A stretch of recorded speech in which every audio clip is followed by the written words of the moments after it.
Hey everyone, it's Karen, and on this episode, I'm going to be talking about the first antique store opened.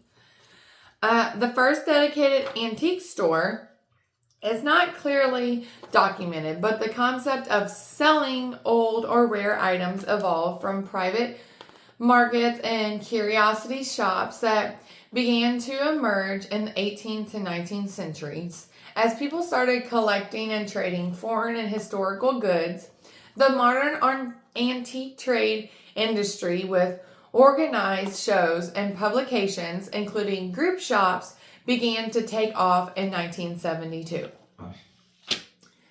So, again, this is really cool. I'm so excited. The more I learn about each topic, the more I just want to do each topic.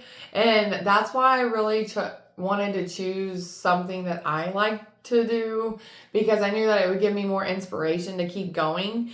And I figured that if I gave you all my inspiration, like talking about it, that would give you all inspiration to go do something new or continue to pick up what you used to do. I don't know. But yeah, the reason why I like antiquing, I didn't even think about the part about the trading foreign and historical goods. Really, when I go antique shopping, I never thought about that. But I think that's really cool. It is kind of, some of them are foreign items, and that's what I like to find a lot, is try to do foreign items. And then historical goods. So I don't know why I have such a pull for antique stores. Like, I literally feel so drawn to go to an antique store. I don't know why, but like, just a part of me feels drawn to antique stores and water. So like lakes, ponds, like woody area with little swamps, just anything water. It's just like, water, antique stores. It's just, I don't know, it's cool. So yeah, you find foreign items.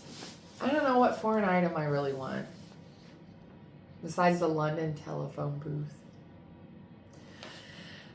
I was so mad because that was on one of the antique shows that I watched. Who got one? I can't remember who got the London one, but they got in. I think it was the two comic book guys. Because I think I wound up watching another antique series. I wound up watching like several series last spring. I was really glued to Netflix. So, but yeah, let's talk about the evolution of antique sales and then kind of wrap this up really quick. Before the 18th century, the concept of an antique store didn't exist, as value was placed on objects' practical use rather than its age. That makes sense.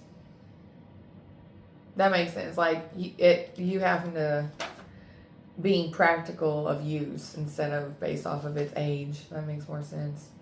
But then the 18th and 19th century, wealthy travelers brought back foreign goods, leading to the rise of private markets and curiosity shops. When I think of that, that makes me think of George and Fred. I was like, what's their name? The twins off of Harry Potter. Ronald Weasley. his older brothers. I don't know. That's what it makes me think of. I don't think of but then curiosity kind of also makes me think of like those old monkeys with the tamarines. That's off of the movie Grinch. I don't know. I just don't feel like antiquing should have started in the 18th century. I just feel like it would have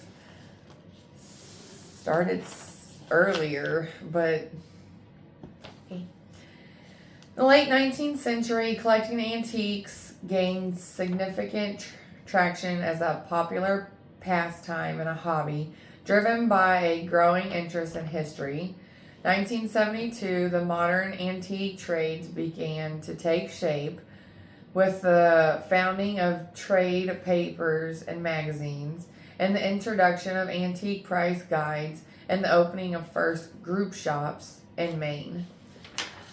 So that's just a little bit of information. I hope that you all had learned something and enjoyed this episode. I really appreciate you all coming on. I'll catch you on my next episode. Have a good rest of your day. Bye.